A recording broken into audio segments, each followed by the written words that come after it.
On the night of our 20th anniversary, my husband brought his mistress to dinner, unaware that I had just written the final entry in the secret notebook that would destroy him. I counted 50 times. Tonight was number 50.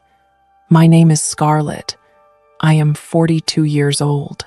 Tonight is my wedding anniversary. 20 years of marriage, 20 years with Dominic. I wear a blue dress. I wear my grandmother's pearl earrings. I want to look beautiful tonight. I want Dominic to see me, really see me. The house is full of people.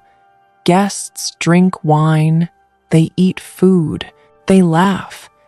Everything looks perfect. I smile at everyone. But inside I feel tired, so tired.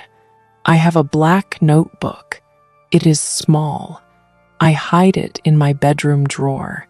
In that notebook, I count things, bad things, things Dominic did to me. Entry 1, he forgot my birthday. Entry 10, he lied about a business trip. Entry 20, he came home with perfume on his shirt. Entry 49. He called me stupid at dinner. Today, the count is at 49. I tell myself something. If tonight goes well, I will burn this book. I will forget everything. I will start again. But I am not sure. I am never sure anymore. The party starts at 7 o'clock. Dominic is not here. 7:30 comes. Still no Dominic. I stand near the door. I wait.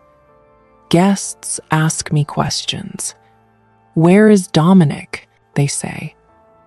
I smile. I lie. He works late, I say. He will come soon. 8 o'clock arrives. The door opens. Finally, Dominic walks in. He is not alone. A young woman walks beside him. She is maybe 25 years old. She wears a red dress. She is beautiful, very beautiful. My heart drops. I feel cold. Dominic sees me. He smiles.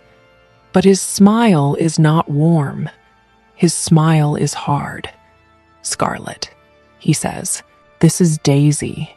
She is my personal assistant. I look at Daisy. Daisy looks at me. She does not look sorry. She looks confident. Hello, I say quietly. Hello, Mrs. Ross, Daisy says. Her voice is sweet, too sweet. Dominic takes Daisy to the dining room. I follow them. I don't know what else to do. The big table has name cards. I put them there this morning. The seat next to Dominic is for me. It is always for me. I am his wife. But Dominic moves the cards. He puts Daisy in my seat. My seat, the hostess seat. Daisy sits here, he says. She needs to meet important people. I stand there. I cannot speak. My face feels hot. Guests watch us. They whisper. Dominic does not look at me. He talks to Daisy. He laughs with her. He ignores me completely. I sit at the end of the table, far from Dominic, far from everyone.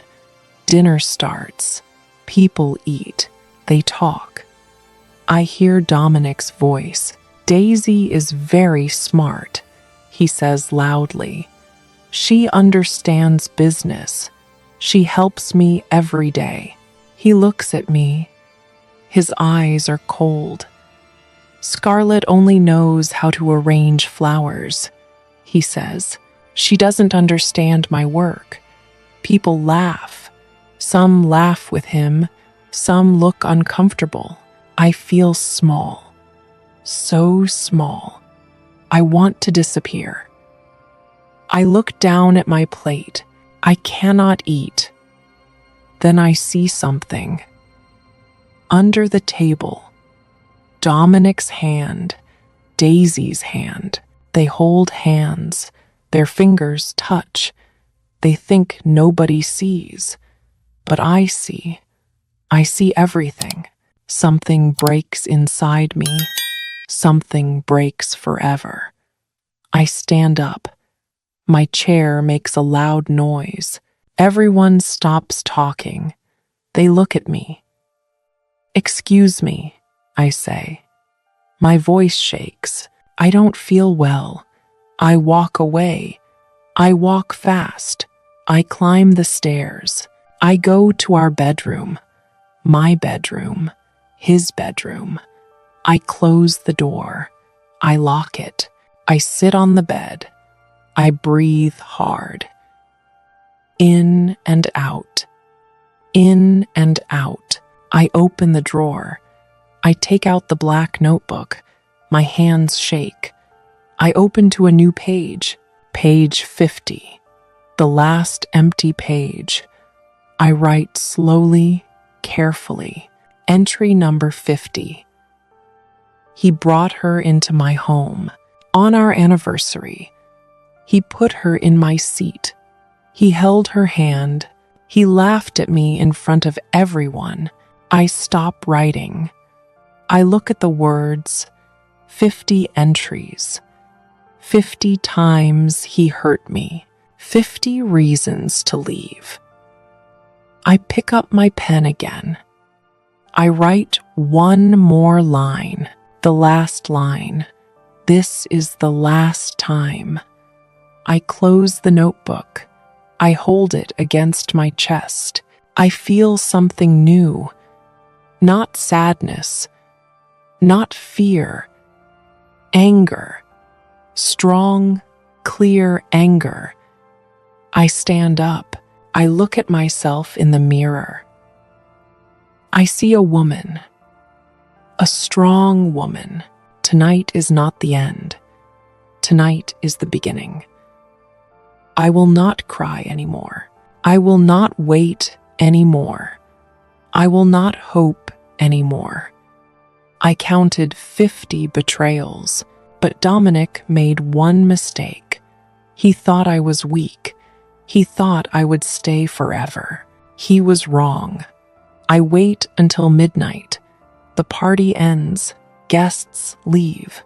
The house becomes quiet. Dominic does not come upstairs.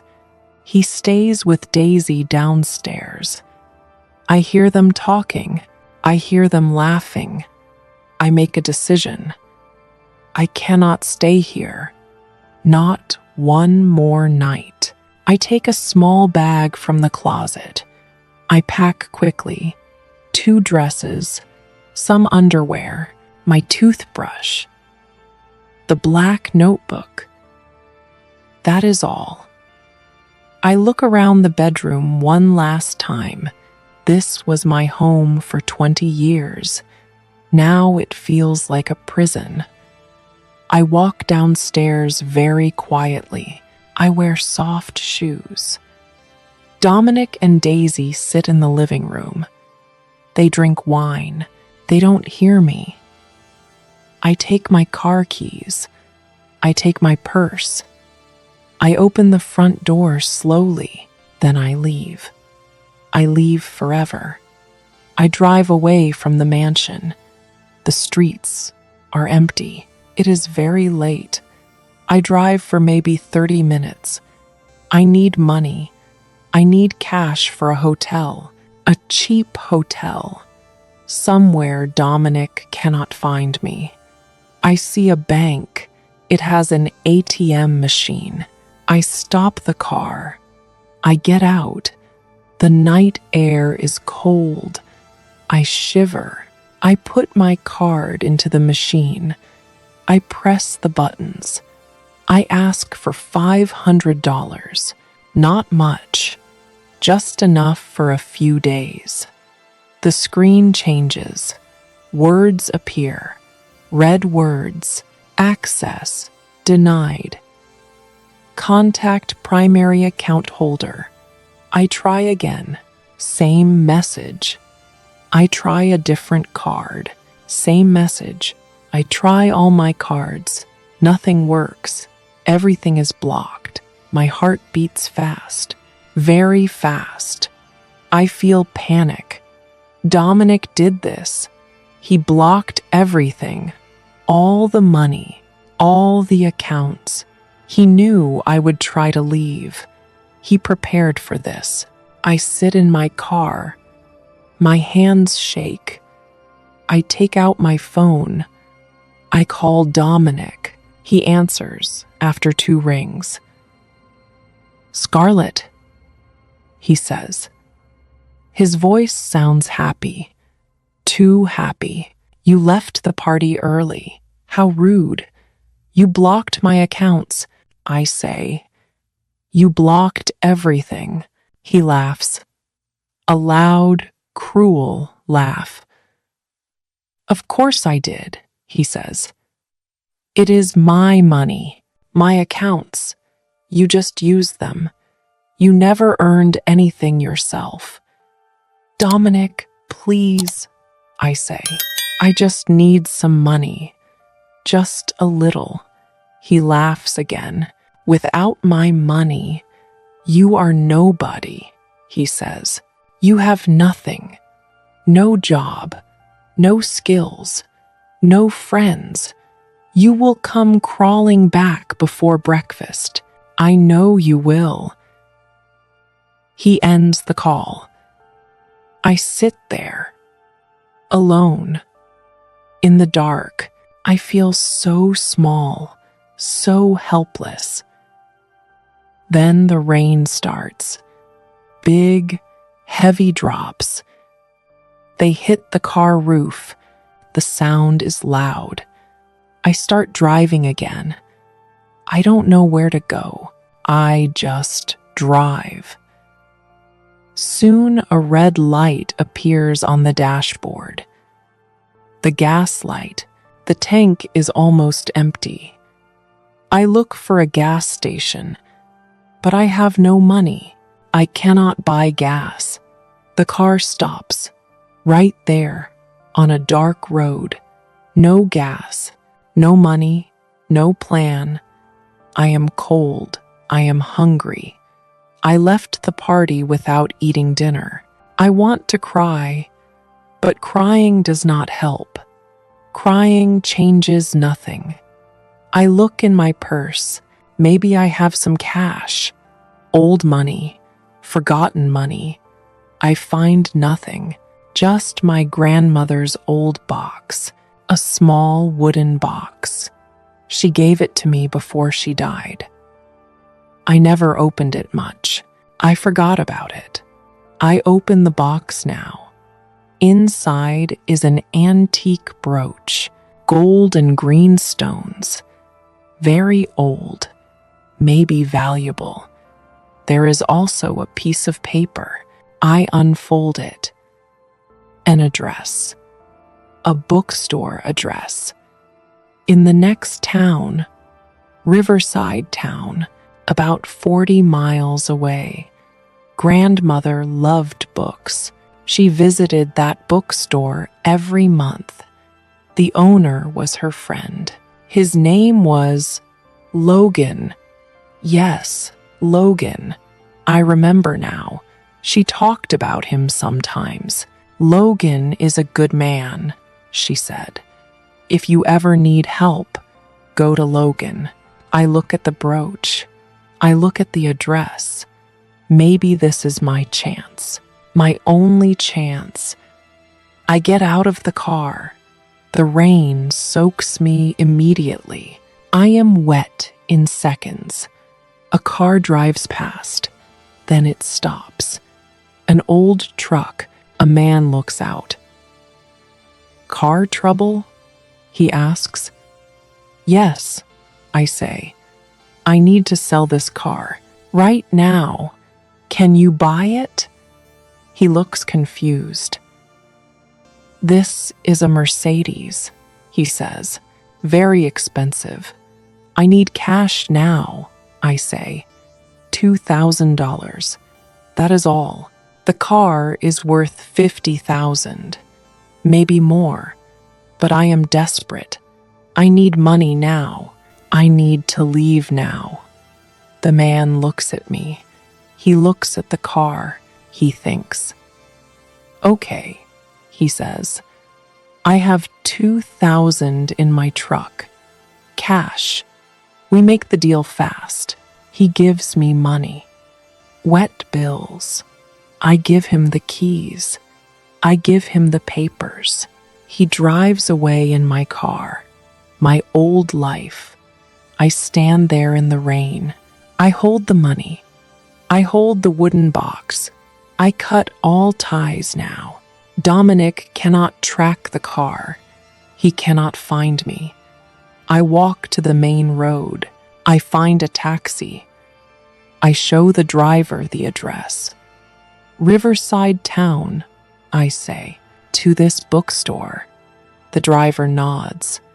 We drive into the dark, rainy night. I don't look back. The taxi stops in front of a small bookstore. The sign says, Logan's Books. The windows are dark. The street is empty. I pay the driver. I get out. The rain still falls.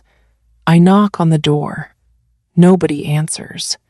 I knock again, louder. A light turns on inside. The door opens a little. A man looks out.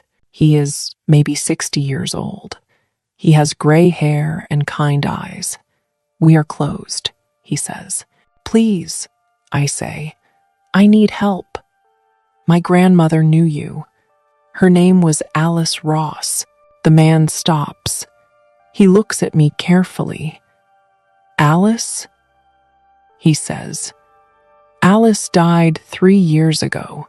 Yes, I say. I am her granddaughter, Scarlett. I am shaking. I am so cold, so wet, so tired. Please, I say again. She told me to come here if I ever needed help. Logan looks at me. He sees my wet clothes, my tired face. He opens the door wider. Come in, he says. I walk inside. The bookstore is warm.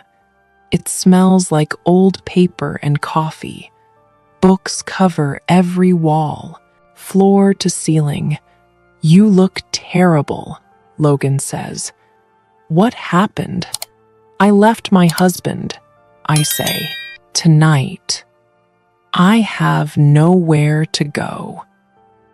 Logan brings me a towel. He brings me hot tea. I sit down. I try to stop shaking. Why did you come here? He asks. Why not a hotel? Why not friends?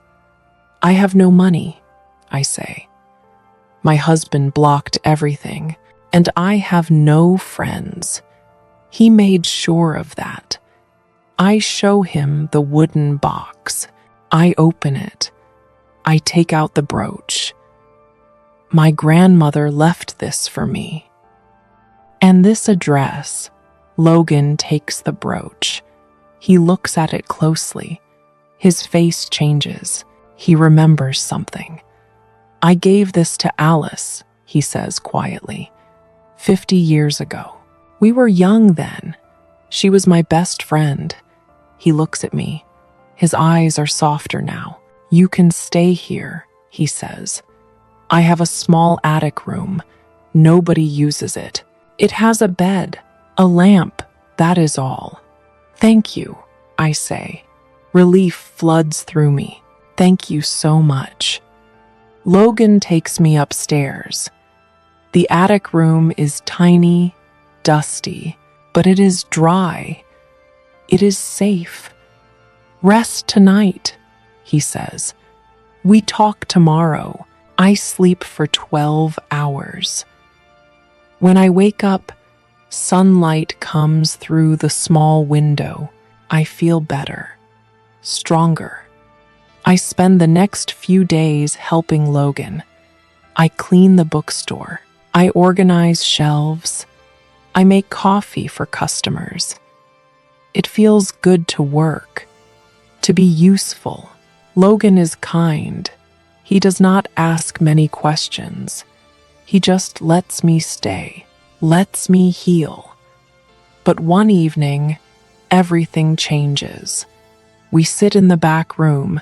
We drink tea. I feel overwhelmed suddenly. All the pain comes back. Everything Dominic did, everything I lost. I counted them. I say, all his betrayals. I wrote them down. I show Logan the black notebook. My hands shake. Can I read some? I ask. I need to say them out loud. I need someone to hear. Logan nods. Read, he says. I open the notebook. I start reading. March 15th. He said he was in Chicago for business, but I found the hotel bill for the Hilton. He was with her. I turn the page. June 20th. He took $50,000 cash from the safe.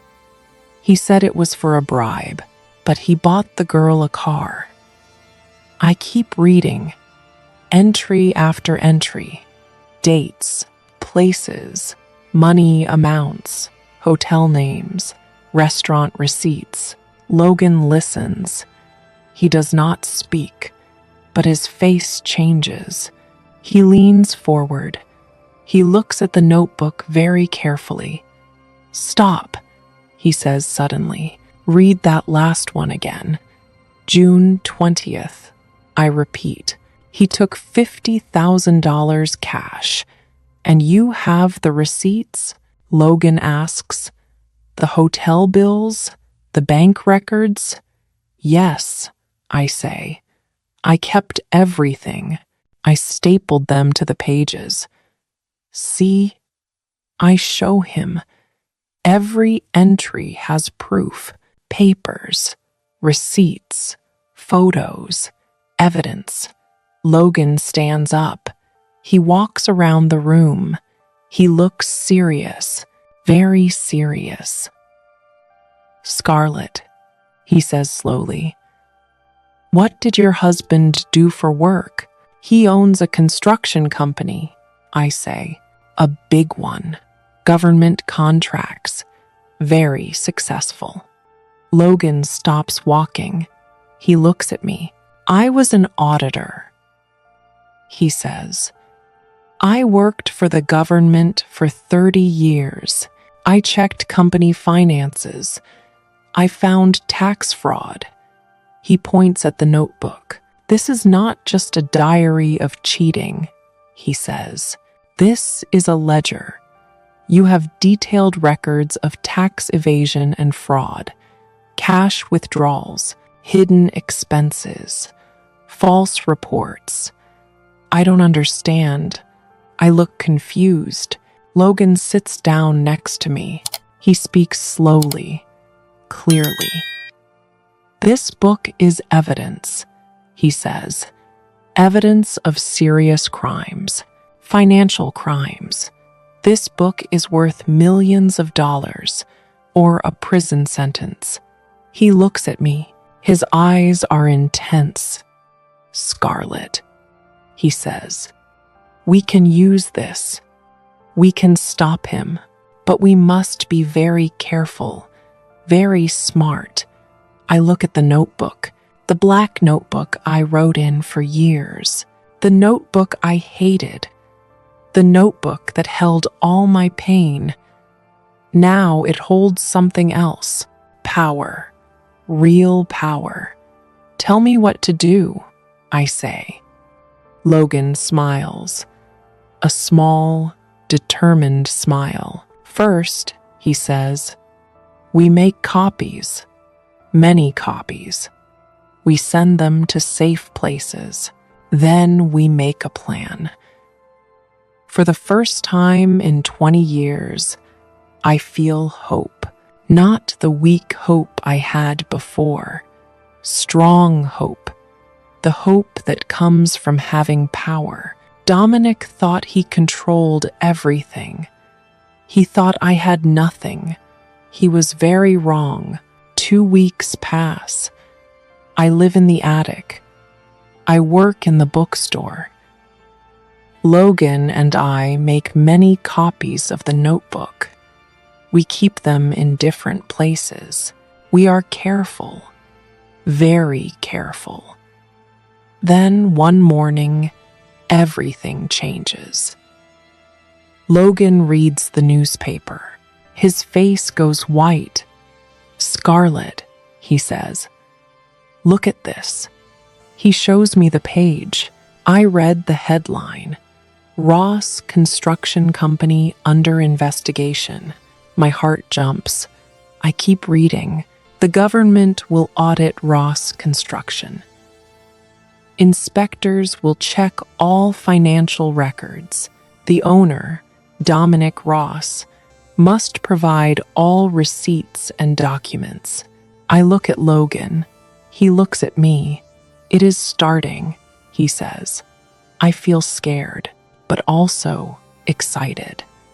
The government will investigate Dominic. They will find the truth. But then I think of something. The receipts. Dominic needs those receipts. The ones I kept. The ones in the notebook. "Logan," I say. "He will look for the notebook now. He needs those papers." Logan nods slowly. "Yes," he says. "He will come looking for you." We are right. That same day, my old neighbor calls me. I gave her my new phone number. Just one person. Just in case. "Scarlet," she says. "Dominic came to my house. He asked about you.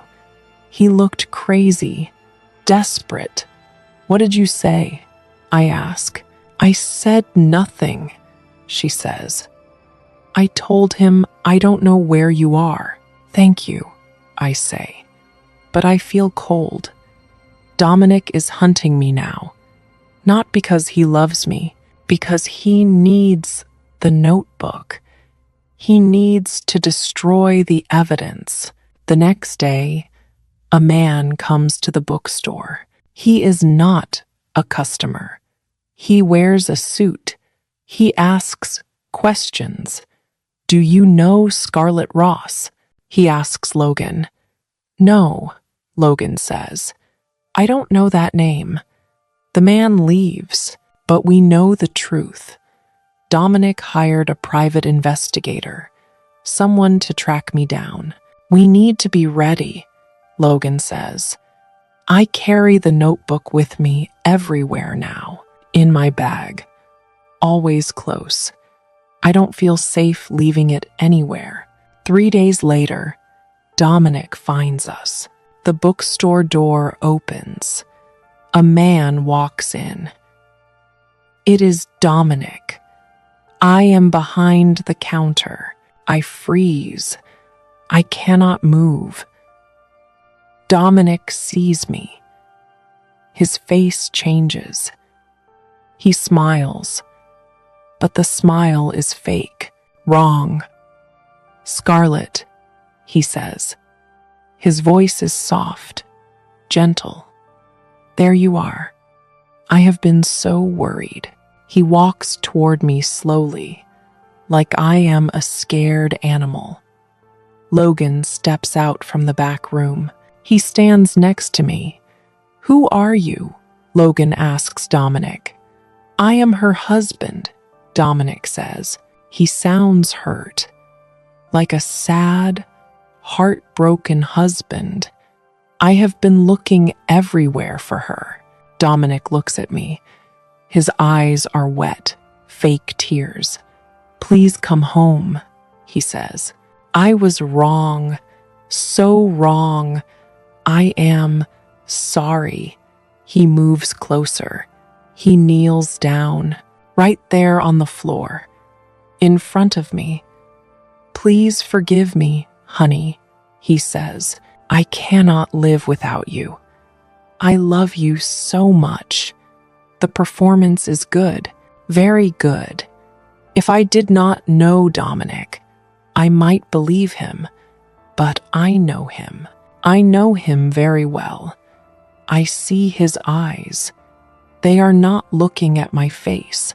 They are looking at my bag, the bag on the counter, the bag with the notebook inside.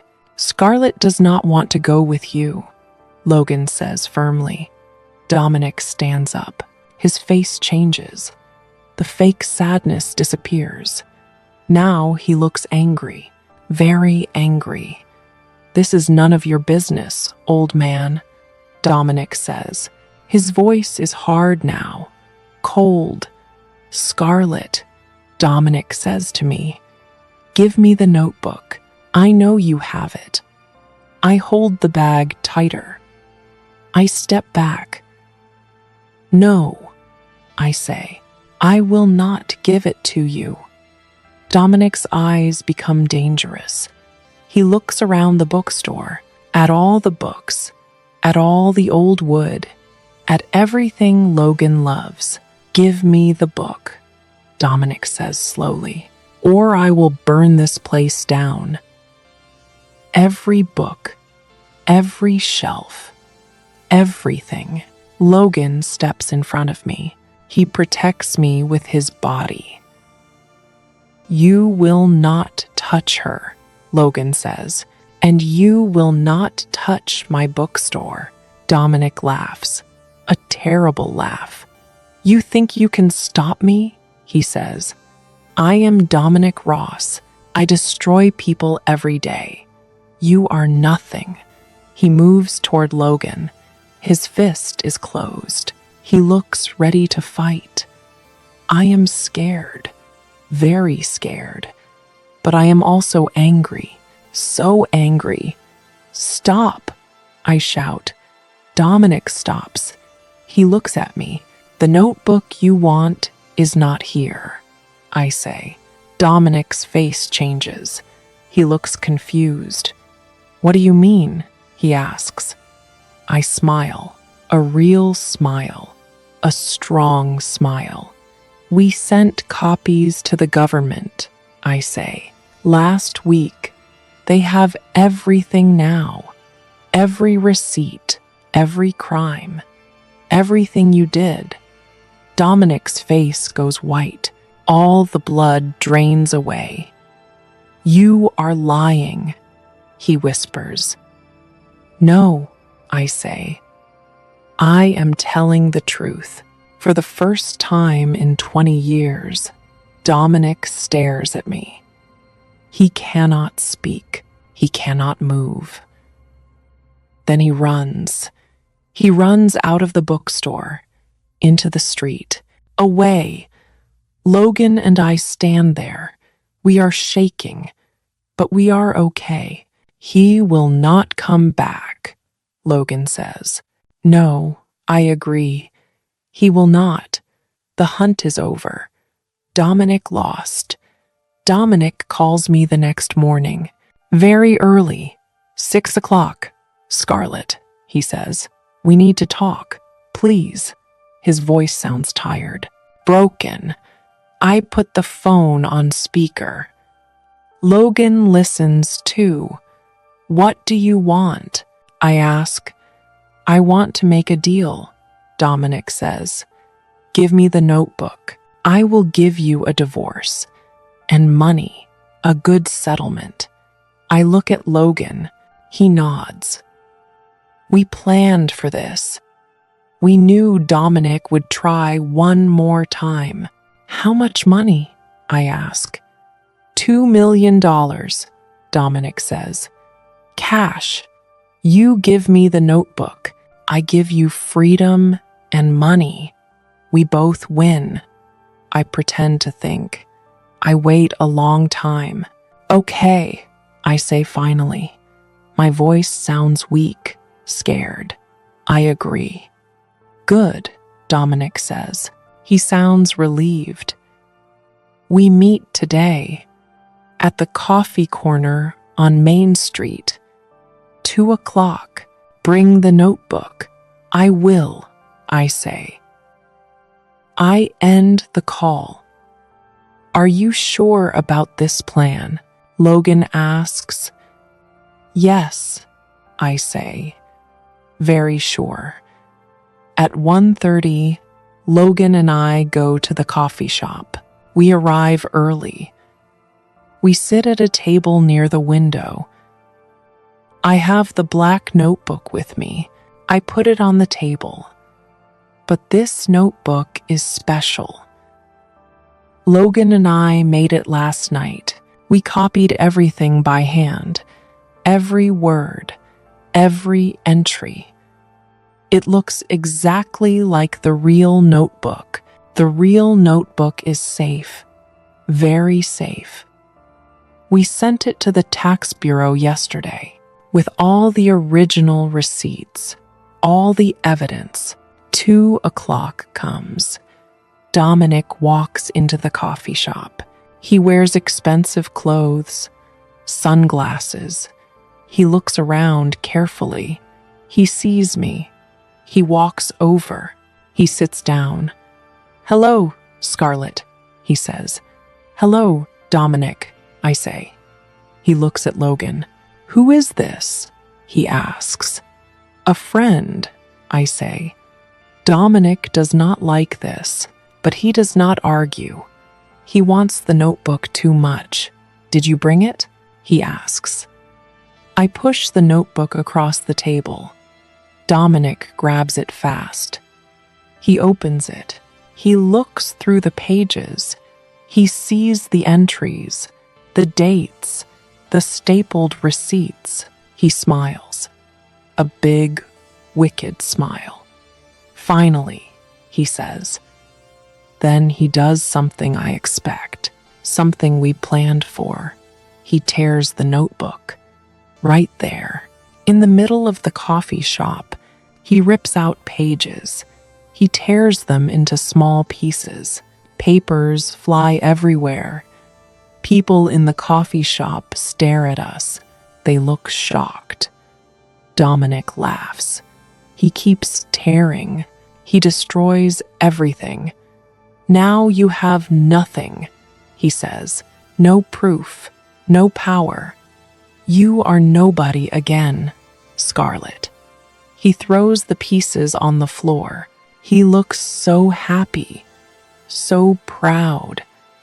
I sip my tea slowly. I stay very calm. Are you finished? I ask. Dominic looks confused. What? He says. I smile. A real, genuine smile. That was a handwritten copy. Dominic, I say. Logan and I made it last night. We copied everything. Dominic's smile disappears. The original notebook, I continue. We sent it to the tax bureau this morning with all the real receipts, all the evidence. They have everything now. Dominic stands up fast. His chair falls backward. It makes a loud noise. You are lying, he says. No, I say. I am not. I point out the window. 2 police cars pull up outside the coffee shop. The lights flash, red and blue. 4 officers get out. They walk toward the door. Dominic sees them.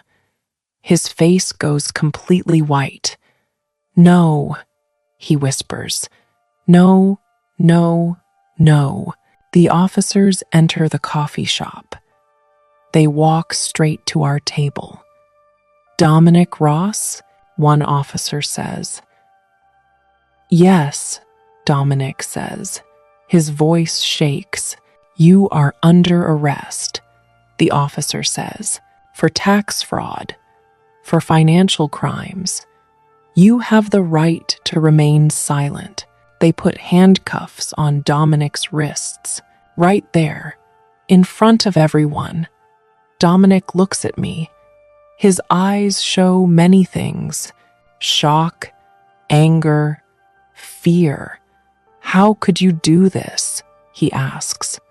"I am your husband." I stand up. I look him in the eyes. "You stopped being my husband a long time ago," I say. "You forgot that I am a person. You forgot that I am smart. You thought I would stay weak forever." I step closer. "You were wrong," I say. The officers take Dominic away. He walks out of the coffee shop in handcuffs. People take photos with their phones.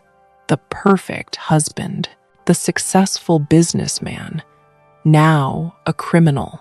Logan puts his hand on my shoulder. "It is over," he says. "Yes," I say. "It is finally over." I look at the torn pieces of paper on the floor, the fake notebook, the copy. Dominic destroyed nothing. He destroyed only paper, only a copy, but I destroyed everything he built: his reputation, his freedom, his lies. I sit back down. I finish my tea. My hands do not shake anymore. For the first time in 20 years, I feel free, completely free. 3 months pass. Many things change. Dominic goes to prison. 5 years. The judge is not kind to him. The government takes everything: his company, his mansion, his cars, all his money, everything. Daisy leaves him immediately. She finds a new rich man. Dominic is alone now, completely alone. I receive money from the government, a reward. They call it a whistleblower payment. I helped them find the crimes. I get $1 million. $1 million for telling the truth. I use the money carefully. First, I renovate Logan's bookstore. New paint, new shelves, new windows. The bookstore becomes beautiful.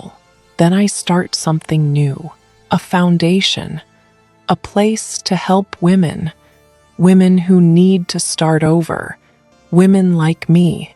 We give them money, we give them advice, we give them hope. I learned something important, something I want other women to know.